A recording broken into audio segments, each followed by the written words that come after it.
السلام علیکم ورحمۃ اللہ وبرکاتہ۔ بسم اللہ والحمد للہ والصلاة والسلام علی رسول اللہ، اما بعد۔ خواتین و حضرات، درس صحیح بخاری کے ساتھ خلیق الرحمن آپ کی خدمت میں حاضر ہے۔ عید قربان سے پہلے ہماری بات چل رہی تھی صحیح بخاری کی پہلی حدیث انما الاعمال بالنیات پر۔ صحیح بخاری کی پہلی حدیث پہ متن کے حوالے سے تو ہماری بات مکمل ہو چکی ہے، لیکن اس پر جو متعلقہ سوالات ہیں، اس حدیث کے حوالے سے جو سوالات قائم ہو رہے ہیں، وہ کوئی تقریباً 10-12 سوالات ہیں جو میں نے ترتیب دیے تھے الحمدللہ۔ وہ اکثر سوالات اور ان کے جوابات میں آپ کے سامنے رکھ چکا ہوں۔ آج اس سوالات کے حوالے سے، شاید عوامی سوالات کے حوالے سے، کچھ جس میں علمی باتیں بھی ہوتی ہیں جو پبلک کو سمجھ میں آتی ہیں، وہ اس حوالے سے شاید آخری نشست ہوگی۔ اس کے بعد کچھ کیا کہتے ہیں، میں نے تو یہی نیت کی ہوئی ہے کہ اسپیشلی پبلک کو سامنے رکھ کر میں صحیح بخاری کی احادیث پر، مرفوع متصل احادیث پر آپ کے سامنے بات رکھوں گا، اور جہاں کوئی علمی نوعیت کی باتیں ہوئیں، فقہی نوعیت کی باتیں ہوئیں، جہاں اشارہ کرنا ضروری سمجھا تو حدیث کے آخر میں کچھ باتیں ذکر کر دیا کروں، چاہے پبلک کو سمجھ نہ آئے، لیکن سننے والوں میں علماء بھی ہیں، طلباء بھی ہیں، ان کے فائدے کے لیے، خود سب سے پہلے اپنے فائدے کے لیے ان کو ذکر کرنا میں ضروری سمجھتا ہوں۔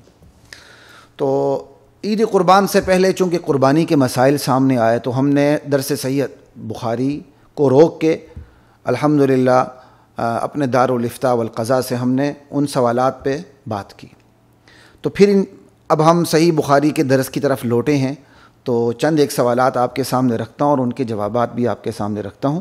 اللہ کی ذات مجھے، آپ کو، ہم سب کو دین کا صحیح فہم، دین کا صحیح ادراک، شعور نصیب فرمائے، عمل کا جذبہ بیدار فرمائے، اور پھر اس دین کو بلغوا عنی ولو آیا، آگے تک پہنچانے کی مجھے بھی، آپ کو بھی، تمام سننے والوں کو اور تمام امت محمدیہ کو اللہ اس کی توفیق عطا فرمائے۔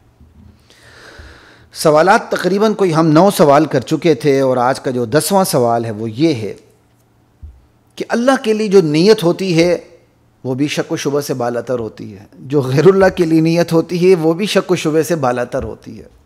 ٹھیک ہے، اب ایک سوال پیدا ہوتا ہے، اگر نیت خلط ملط ہو جائے، نیت مخلوط ہو جائے، نیت میں کھچڑی پک جائے، نیت میں ملاوٹ آ جائے، کچھ اللہ کے لیے کچھ غیر اللہ کے لیے، ٹھیک ہے نا جی، اس میں نیت اللہ کے لیے بھی ہو رہی ہے، لیکن دنیا داری بھی مقصود ہے، کہیں ریاکاری مقصود ہے، کہیں دکھاوا مقصود ہے، کہیں عقیدے کے اندر ملاوٹ آ رہی ہے، کہیں عمل کے اندر ملاوٹ آ رہی ہے۔ تو سوال یہ ہے کہ اگر نیت مخلوط ہو جائے، نیت میں ملاوٹ آ جائے، اس نیت میں اللہ کے لیے، اللہ کی خوشنودی بھی پیش نظر ہو، اور اللہ کے علاوہ دیگر لوگوں کی یا دنیا کے حصول کی نیت پیش نظر ہو، یا غیر اللہ کی خوشنودی پیش نظر ہو، تو ایسے میں ایسی نیت کے متعلق شریعت کیا کہتی ہے؟ جواب کو تو مختلف پہلوؤں سے بہت ہم تفصیل میں جایا جا سکتا ہے، لیکن میں مختصر ترین جواب دوں گا تاکہ آپ لوگوں کو سمجھنے میں بھی آسانی ہو، اور مجھے پھر احادیث کے اس سلسلے کو آگے لے جانے میں بھی آسانی ہو۔ مختصر ترین جواب یہ ہے کہ نیت کا تعلق میں پہلے ہی آپ کو بتا چکا ہوں کہ عقیدے سے بھی ہے، عمل سے بھی ہے، بلکہ نیت کا تعلق عقیدے سے پہلے ہے اور عمل سے بعد میں۔ تو ہم نیت کی جو ملاوٹ ہے اس کو عقیدے اور عمل کے تناظر میں دیکھ کر بات کریں گے، تاکہ بات کو سمجھنا بھی آسان ہو، سمجھانا بھی آسان ہو، اس پر عمل کرنا بھی آسان ہو۔ اگر نیت ملاوٹ کی شکار ہو جاتی ہے، ملاوٹ کا شکار ہو جاتی ہے، نیت مخلوط ہو جاتی ہے، ٹھیک ہے، کس حوالے سے؟ عقیدے کے حوالے سے، یعنی عقیدے کے حوالے سے جو نیت ہے وہ ملاوٹ کا شکار ہو جائے، صرف اللہ کی خوشنودی پیش نظر نہ رہے بلکہ غیر اللہ کی خوشنودی بھی پیش نظر رہے،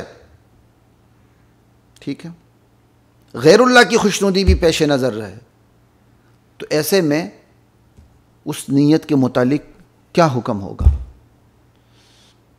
عقیدے کے حوالے سے، عمل کے حوالے سے نہیں۔ میں پھر دوبارہ آپ کو بتا دوں کہ نیت میں ملاوٹ آ جائے تو ایسی نیت سے متعلق شریعت کا حکم کیا ہے؟ جواب یہ ہے کہ نیت میں جو ملاوٹ آتی ہے ہم اس کو دو حوالوں سے دیکھیں گے۔ عقیدے کی نسبت نیت میں ملاوٹ آ جائے، اعمال کی نسبت نیت میں ملاوٹ آ جائے، تو ترتیب سے پہلے بات کر دیتے ہیں کہ عقیدے کی نسبت اگر نیت میں ملاوٹ آ جائے تو پھر ایسی نیت کیا ہوتی ہے۔ تو سن لیجئے، عقیدے کی نسبت اگر نیت میں ملاوٹ آ جائے، نیت مخلوط ہو جائے، عقیدے کی نسبت اللہ کی رضا بھی پیش نظر ہو، کسی اور اللہ کے مقابلے میں کسی اور کی خوشنودی اور رضا بھی پیش نظر ہو، عقیدے میں ملاوٹ آ جائے، وہ نیت بھی مردود ہوتی ہے، اللہ منہ پہ مار دیتے ہیں، وہ عمل بھی مردود ہو جاتا ہے۔ صاحب نیت جو ہوتا ہے وہ مشرک ٹھہرتا ہے، کیونکہ اس نے یہاں شرک کیا ہوتا ہے۔ یہ میں عقیدے کے حوالے سے مخصوص انداز سے آپ کے سامنے بات رکھ رہا ہوں تاکہ آپ کو سمجھنے اور مجھے سمجھانے میں بھی اور عمل کرنے میں بھی آسانی ہو۔ اور اس کی مثال ذرا دیکھ لیتے ہیں۔ جیسا کہ ہمارے معاشرے میں کہا جاتا ہے نظر اللہ تے نیاز حسین، نظر اللہ تے نیاز حسین، نظر عربی میں کہتے ہیں، نیاز اردو میں کہتے ہیں، ٹھیک ہے؟ یعنی ایک ہی چیز، بیکاری آتا کہتے ہیں نظر اللہ تے نیاز حسین، وہ ایک ہی چیز ہے، کہتے جی اللہ کے نام نظر ہے اور حضرت حسین رضی اللہ تعالی عنہ کے نام نیاز ہے، ٹھیک ہے؟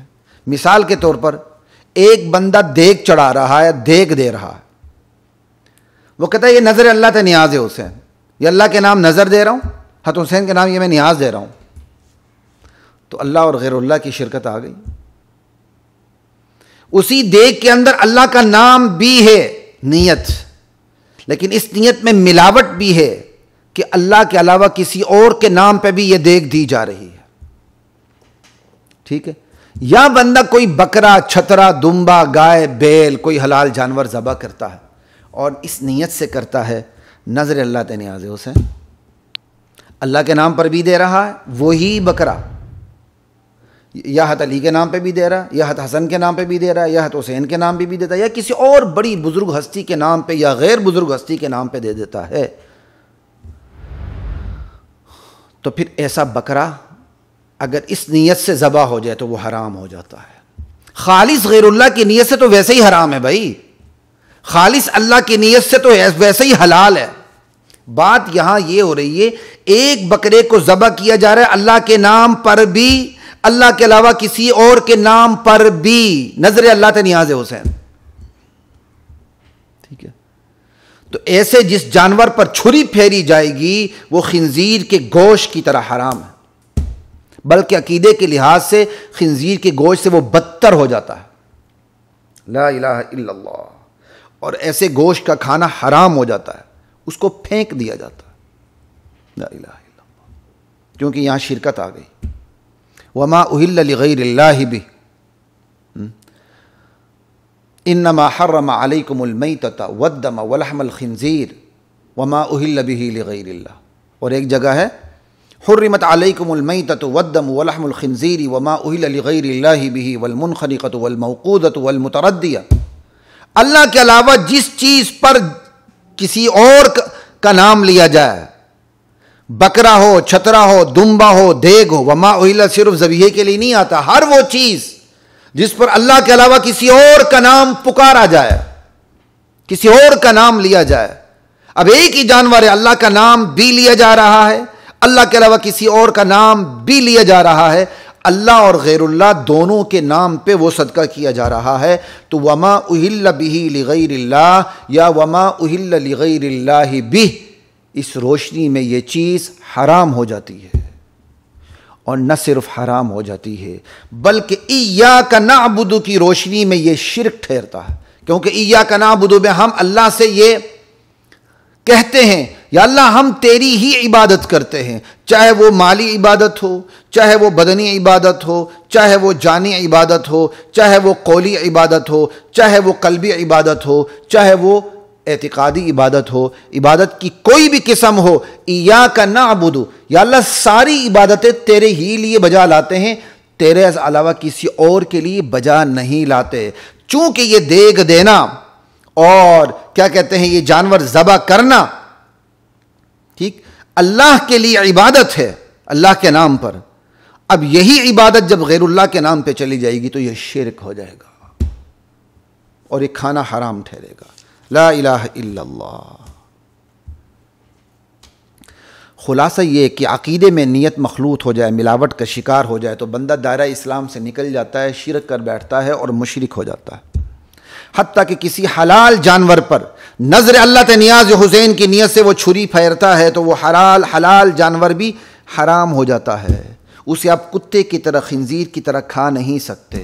البتہ جس طرح کتے کی کھال کو دباغت سے پاک کر کے آپ ذاتی استعمال میں لا سکتے ہیں، تو غیر اللہ کے نام پہ ذبح کیا ہوا جو جانور ہے وہ کھا تو نہیں سکتے، اس کی کھال کو آپ دباغت دے کے اچھی طرح پاک کر کے آپ اپنے استعمال میں لا سکتے ہیں۔ اس سے زیادہ اس کی کوئی گنجائش نہیں ہوتی۔ اور بھی کوئی چیزیں جو استعمال میں آ سکتی ہیں پاک کرنے کے بعد تو وہ استعمال میں آ سکتی ہیں۔ یہ فقہی جزیات بیان کرنے کا موقع نہیں، یہاں میں اتنی ہی بات کر رہا ہوں۔ عقیدے میں اگر ملاوٹ آ جائے، عقیدے کے حوالے سے نیت میں ملاوٹ آ جائے، نیت مخلوط ہو جائے تو پھر اس کا حکم کیا بنتا ہے؟ تو عقیدے کے حوالے سے اگر نیت میں ملاوٹ آ جائے، نیت مخلوط ہو جائے، ایک کام آپ اللہ ہی کے لیے کر رہے ہیں، وہی کام آپ غیر اللہ کے نام پر بھی کر رہے ہیں تو یہ شرک ہو جاتا ہے، صاحب نیت مشرک ہو جاتا ہے اور یہ کام حرام ٹھہرتا ہے اور یہ کام شرک ٹھہرتا ہے اور بندہ دائرہ اسلام سے نکل جاتا ہے۔ اب اگر عقیدہ درست ہے، اب دوسری طرف آتے ہیں، عمل کے حوالے سے نیت میں اگر ملاوٹ آ جائے تو پھر اس کا کیا حکم؟ اس میں تھوڑی سی گنجائش نکلتی ہے صرف عقیدے کے حوالے سے۔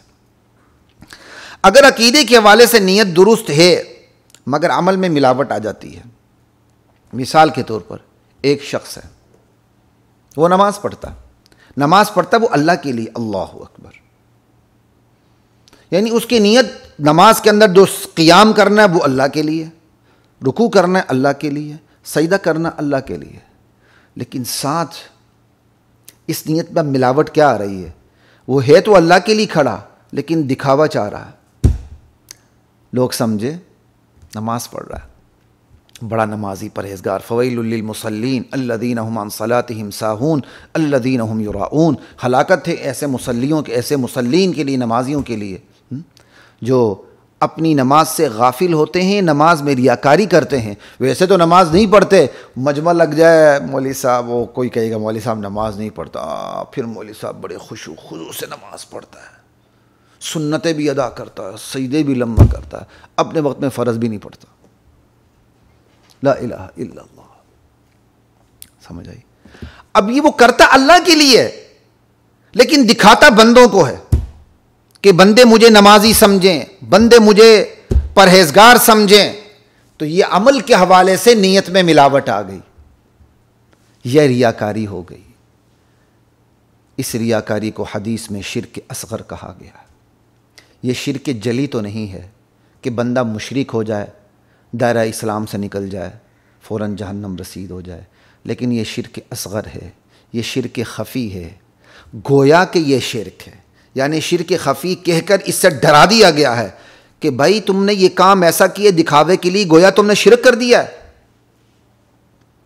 آپ کہتے ہیں نا شرک جلی کیسی اس کو شرک جلی کیسی سمجھ لیں، لا الہ الا اللہ۔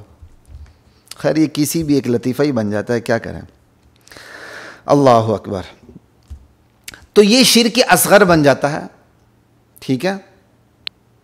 کسی کو بات بری لگی ہو تو میں معذرت چاہتا ہوں، خیر ہمارا کوئی مقصد کسی کو تانا دینا نہیں ہوتا، اللہ تعالی ہماری حفاظت فرمائے۔ تو خیر عقیدے کے لیے، عمل کے لحاظ سے اگر نیت میں ملاوٹ آ جائے، جیسے نماز ہے، ریاکاری کے لیے اس نے نماز پڑھی، کھے وہ کھڑا اللہ کے لیے، قیام رکوع سجود اللہ کے لیے، لیکن وہ دکھانا چاہتا ہے بندوں کو، بندے مجھے نمازی سمجھے، پرہیزگار سمجھے، متقی سمجھے، تو یہ شرک جلی تو نہیں، بڑا شرک نہیں جس کی وجہ سے وہ جہنم رسید ہوتا ہے، لیکن یہ چھوٹا شرک ہے۔ حدیث میں اس کو چھوٹا شرک کہا گیا ہے، شرک اصغر ہے، شرک خفی ہے، یعنی شرک جلی تک پہنچنے کے راستے کو یہ شرک ہموار کر دیتا ہے، شرک بڑے شرک تک پہنچنے کے راستے کو یہ چھوٹا شرک ہموار کر دیتا ہے۔ اس سے بچنا چاہیے، اور جس عمل میں ریاکاری آ جائے وہ برباد اور تباہ و برباد ہو جاتا ہے۔ اب ایک بندے نے ریاکاری کی نیت سے نماز پڑھی اللہ کے لیے، فقہی حکم یہی ہوگا کہ اس کی فرضیت ادا ہو گئی، لیکن ساتھ یہ کہا جائے گا ثواب نہیں ملا، نماز کے اثرات اس پر مرتب نہیں ہوئے۔ جو ان الصلاۃ تنہی عن الفحشاء والمنکر، نماز جو اپنے اثرات مرتب کرتی ہے نمازی کے اوپر، اپنے نماز پڑھنے والے کے اوپر، اپنے پڑھنے والے کے اوپر، وہ اثرات مرتب نہیں ہوتے، وہ ثواب نہیں ملتا. ہاں فقہی اعتبار سے کہہ دیا جائے گا کہ یہاں فرضیت ادا ہو گئی. تو یہ میں نے آپ کو یہاں دو چیزیں الگ الگ کر دیں. عقیدے کے حوالے سے نیت میں ملاوٹ ہو جائے تو اللہ کی بارگاہ میں ناقابل برداشت ہوتا ہے اور بندہ مشرک ہو جاتا ہے. اور اگر عمل کے حوالے سے نیت میں ملاوٹ آ جائے تو وہ میں نے آپ کو بتا دیا یہ ہوتا ہے کہ وہ عمل کے لحاظ سے ملاوٹ آ جائے تو اس کو بھی شرک کہا گیا ہے، لیکن اس کو چھوٹا شرک کہا گیا ہے. یہ وہ شرک نہیں جس کی وجہ سے بندہ مشرک ہو کے ہمیشہ کے لیے راندہ درگاہ ہو جاتا ہے، بلکہ یہ چھوٹا شرک بڑے شرک کے لیے راستے کو ہموار کر دیتا ہے، اور اس سے بچنا چاہیے. اللہ تعالیٰ میری اور آپ کی حفاظت فرمائے. آج مسلمانوں کی بہت بڑی تعداد جو شرک جلی سے، بڑے شرک سے اگر محفوظ بھی ہے، اللہ محفوظ رکھے، تو میرے سمیت بہت بڑی اکثریت اللہ محفوظ پر ہے، یہ شرک خفی سے محفوظ نہیں ہے. ہم ریاکار ہیں. لا الہ الا اللہ. اللہ ہماری حفاظت فرمائے. اچھا، عمل کی نسبت جو نیت میں ملاوٹ ہوتی ہے نا، اس کی متعدد صورتیں ہو سکتی ہیں. یہ تو میں نے آپ کو ایک صورت بتا دی ریاکاری کے حوالے سے.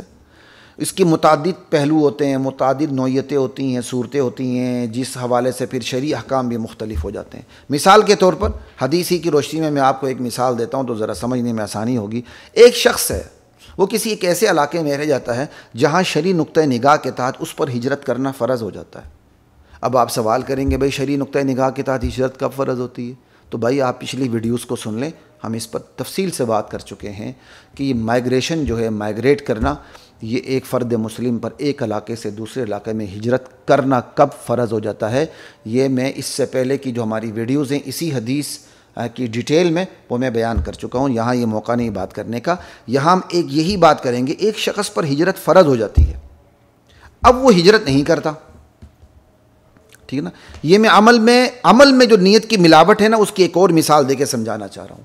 ایک شخص سے اس پر ہجرت فرض ہو گئی ہے، موقع محل کے حوالے سے صورتحال ایسی پیدا ہو گئی کہ اب اللہ کا حکم آ چکا ہے کہ اب اس کو ہجرت کرنی چاہیے. مثال کے طور پر وہ ایک دار الکفر میں رہتا ہے، کافر ملک میں رہتا ہے، جہاں اس کے دین کی بقا نہیں ہے، اس کے اولاد کی دین کی بقا نہیں ہے، وہ اپنے ایمان کو محفوظ نہیں رکھ سکتا، وہ اپنے دین کا اظہار نہیں کر سکتا، وہ اپنے دینی اقدار اور اس کی ویلیو، اس کا اظہار اور اعلان نہیں کر سکتا، اس کے ایمان خطرے میں ہے. تو اللہ کا حکم ہے اب وہاں سے وہ ہجرت کرے. لیکن بندہ ہجرت نہ کر کے وہاں بیٹھا ہوا، سور کی چربی بھی کھا رہا ہے، چاہے حلال کھا رہا ہے، سور کی چربی مکس ہوئی ہے کھا رہا ہے، ایمان کو خطرہ ہے پھر بھی رہ رہا ہے. کیوں؟ بھلے ایمان کو خطرہ صحیح، ڈالر پاؤنڈ یورو تو آ رہے ہیں نا بھائی. اب ہجرت فرض ہو چکی ہے لیکن وہ ہجرت نہیں کر رہا. اچانک اس کو سوچ آتی ہے، یار چلو یہ کافر ملک نہیں صحیح ہے، فلاں جگہ ہجرت کر کے جاتا ہوں جہاں میرے ایمان کو خطرہ نہیں، فلاں جگہ جاتا ہوں. لیکن اب جو فلاں جگہ وہ جانے کی سوچ کیوں رہا ہے؟ کہتا چلو وہاں چلا جاتا ہوں، دنیا کما لوں گا، چلو وہاں سٹیزن شپ لے کے ایک شادی بھی کر لوں گا. ٹھیک ہے، اب شریعت نے تو پہلے ہی اس کو کہہ دیا تھا یہاں سے ہجرت کرو، وہ ہجرت کر ہی نہیں رہا تھا. لیکن جب اس کو یہ سوچ آئی یہاں سے میں وہاں جا کے دنیا زیادہ کما سکتا ہوں، اتنی ہی کما سکتا ہوں، ایک عدد ماشاءاللہ شادی بھی کر سکتا ہوں، یا 2 3 4 عدد شادیاں بھی کر سکتا ہوں، اب وہ تیار ہو گیا ہجرت پر. اب وہ ہجرت کرتا ہے. اب آپ ایمانداری سے بتائیں اس کی ہجرت میں ملاوٹ آ گئی کہ نہیں آ گئی؟ کیونکہ شریعت نے تو اس پر ہجرت فرض کر دی تھی کہ حالات ایسے ہو چکے ہیں، اللہ کے بندے تو ہجرت کر جا. اس نے ہجرت نہیں کی. لیکن جب اسے دنیا نظر آئی دوسری جگہ، جب اسے عورت نظر آئی دوسری جگہ کہ میں وہاں سٹیزن شپ لے کے وہاں جا کے میں شادی کر سکتا ہوں اس علاقے میں، اب وہ ہجرت پر تیار ہو گیا. تو 3 چیزیں اسے ہجرت پر برنگیختہ کر رہی ہیں، آمادہ کر رہی ہیں. ایک، جو شریعت اسے کہہ رہی تھی ہجرت فرض ہو چکی، اس پہ وہ تیار نہیں ہو رہا تھا، لیکن تھی اندر بات کہ میں ہجرت کروں، لیکن اس کے اندر اتنی طاقت نہیں تھی، اس کے کیا کہتے ہیں ایمان میں، کچھ شریعت نے جو حکم دیا وہ اپلائی نہیں کر رہا تھا. لیکن اب 3 چیزیں جمع ہو گئیں کہ یار یہاں ایمان بھی نہیں بچ رہا، چلو دوسری جگہ جا کر میں دنیا بھی کما لوں گا، اچھا جی میں عورت سے شادی بھی رچا لوں گا. یہ تینوں چیزیں جمع ہو کر اسے پش کر رہی ہیں. اب اس نے ہجرت کر لی. تو ہجرت کا فریضہ تو ادا ہو گیا لیکن ثواب ادھورا رہا. ہجرت کا فریضہ ادا ہو گیا لیکن فرض ہجرت کا ثواب نہیں ملا. کیوں؟ فرض ہجرت کا ثواب تب ملتا جب شریعت نے اس کے اوپر ہجرت فرض کی تھی اور وہ ہجرت کر جاتا، پوسٹ پون نہ کرتا، لیکن اس نے ہجرت پوسٹ پون کی اور ہجرت پر تیار تب ہوا جب اسے دوسری جگہ دنیا نظر آئی، دوسری جگہ عورت نظر آئی، 3 چیزیں جمع ہو گئی، اب وہ ہجرت کرتا ہے۔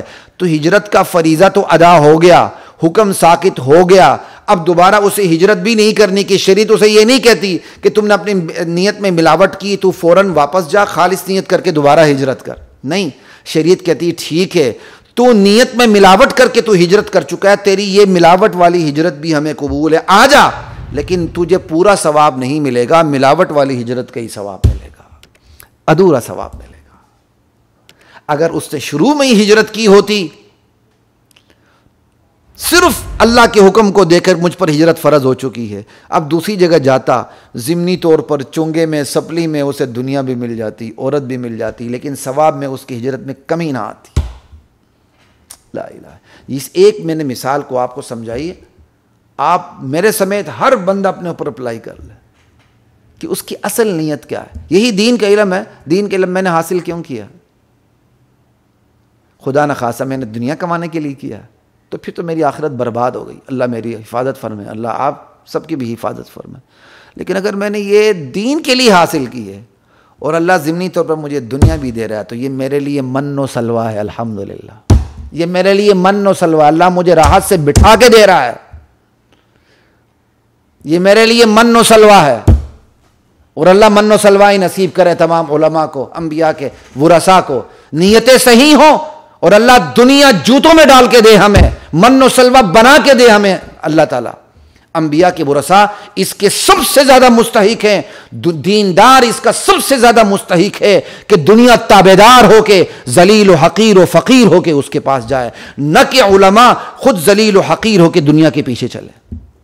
یہ چیز دنیا داروں کو بھی اچھی طرح سمجھنی چاہیے۔ یہ دنیا دار علماء کو اس قدر مجبور نہ کریں کہ دیندار یہ کوئی عالم اپنے دفاع پہ مجبور ہو کے میدان میں اتر آئے، ارے یہ میرے حقوق تم دنیا کے حوالے سے ادا کرو۔ علماء کو اتنا مجبور نہ کرے، ورنہ اگر آپ کی گرفت اللہ کرے گا، ہم تو نہیں کر سکتے، اللہ گرفت کرے گا۔ علماء کو اس قدر مجبور نہ کریں، علماء اپنے ذاتی دفاع کے لیے میدان میں اتریں۔ لیکن ذاتی دفاع کے نہیں، مجھ جیسا بولڈ بندہ تو اتر ہی آتا ہے، اور میں اترنے میں کوئی قباحت بھی محسوس نہیں کرتا، کیونکہ اللہ کا شکر ہے دنیا میں بہت اچھی طرح جانتا ہوں۔ ہمارے علماء کی اکثر تعداد ہوتی ہے، بیچارے چونکہ وہ دنیا نہیں پڑھے ہوتے ہیں تو ان کے اندر یہ شرماہٹ، ہچکچاہٹ زیادہ ہوتی ہے۔ وہ بیچارے اپنے حقوق سارے دفن ہونے دیتے ہیں، سارے اپنے حقوق دفن ہونے دیتے ہیں۔ اس کا رزلٹ کیا پڑتا ہے؟ ان کی اولاد پہ پڑتا ہے۔ اولاد جب دیکھتی ہے نا میرا باپ تو رول گیا، میرے باپ کو جنت تو مل گئی، دنیا میں رول گیا میرا باپ، وہ اولاد نیک ہوتے ہوئے بھی عالم بننے کو تیار نہیں ہوتی۔ انشاءاللہ معاش نبوت کی روشنی میں علماء کے حوالے سے اس پر ضرور بات کروں گا۔ 5-6 مہینوں سے میرا ارادہ ہے، اس طرح مجھے شیطان آنے ہی نہیں دے رہا، لیکن اس پر انشاءاللہ میں ضرور بات کروں گا کہ علماء کے حوالے سے دیندار جو زیادتی کرتا ہے نا، خدا کی قسم دنیا دار کی بات ہی نہیں کر رہا، دنیا دار جائے، دنیا دار تو دین چاہتا ہی نہیں ہے۔ یہاں کا دیندار علماء کے ساتھ زیادتی کرتا ہے، یہاں کا دیندار طبقہ علماء کے ساتھ زیادتی کرتا ہے، خود ٹانگ پہ ٹانگ رکھ کر گھنٹوں کے اندر وہ لاکھوں کروڑوں کمائے گا، اس پر اسے اعتراض نہیں ہوتا، لیکن ایک عالم دین کو تنخواہ دیتے ہوئے، اس کا حق ادا کرتے ہوئے اس کی جان جا رہی ہوتی ہے، وکیل کو فیس دیتے ہوئے، ڈاکٹر کو ہزاروں لاکھوں کی فیس دیتے ہوئے اس کی جان نہیں جاتی، مجبور ہو کے دے رہا ہوتا ہے۔ جب علماء کی باری آتی ہے تو اس کو اتنی سی نسوار جتنی تنخواہ بھی اس کو اتنی بڑی نظر آ رہی ہوتی ہے۔ یہ خدا کی قسم ظلم ہے، یہ ظلم علماء کے ساتھ نہیں، اپنی ذات کے ساتھ۔ لا الہ الا اللہ۔ اس لیے میں اپنی برادری علماء سے کہتا ہوں، بات میری کہاں سے کہاں چلی گئی، نیت اپنی ٹھیک رکھیں لیکن اپنے حقوق میں پیچھے بھی نہ ہٹیں، اعتدال رکھیں، اس قدر تھلے اور نیچے نہ لگیں۔ آپ تو بن جائیں ولی اللہ، لیکن آپ کی حالت زار کو دیکھ کے آپ کی اولاد دین سے باغی ہو جائے، خدا کی قسم یہ نقصان کا سودا ہے۔ آپ عزیمت پر عمل نہ کریں، آج رخصت پر عمل کریں۔ یہ دنیا اس وقت رخصت پر عمل کرنے کی ہے، عزیمت پر جو عمل کرتے ہیں کریں، بہت اچھی بات ہے، میں اس کا انکار نہیں کرتا، لیکن یہ دنیا رخصت پر عمل کرنے کی ہے۔ آپ عزیمت پر عمل کرتے ہیں نا، تو ساتھ ساتھ ذرا اپنی اولاد کو بھی دیکھ کر عزیمت پر عمل کیا کریں، اپنے خاندان کو بھی دیکھ کر عزیمت پر عمل کیا کریں، اپنے گرد و پیش کو بھی دیکھ کر عزیمت پر عمل کیا کریں۔ ابا جان بڑا نیک ہے، عزیمت پر عمل کر رہا ہے، اور نتیجہ کیا ہے کہ جناب علی اولاد باغی ہو رہی ہے دین سے، تو اس سے وہ رخصت اچھی نہیں کہ آپ رخصت پر عمل کر کے دنیا کے اندر بھی آپ اپنا حصہ جو دین کے مطابق ہے اس کو لیں، تاکہ کم سے کم آپ کی اولاد بھی تو نہ بگڑے۔ ادخلوا فی السلم کافہ، اسلام میں پورے داخل ہو جائیں۔ اسلام ایک پورے پیکج کا نام ہے۔ اسلام گھر کے صرف آپ کا نام نہیں ہے اسلام کہ آپ صرف عمل کریں اور آپ کو دیکھ کر آپ کی اولاد باغی ہو جائے۔ یہ ایک پورا پیکج ہے کہ آپ عمل کریں، لیکن یوں عمل کریں کہ آپ کی اولاد بھی دین سے باغی نہ ہو۔ لا الہ الا اللہ۔ خیر، یہ موضوع یہاں کا نہیں تھا، پتہ نہیں کس طرح میں نے بات یہاں چھیڑ دی، آ گئی اور آتے ہی چلی گئی، تو انشاءاللہ اس پہ بات کرتے رہیں گے۔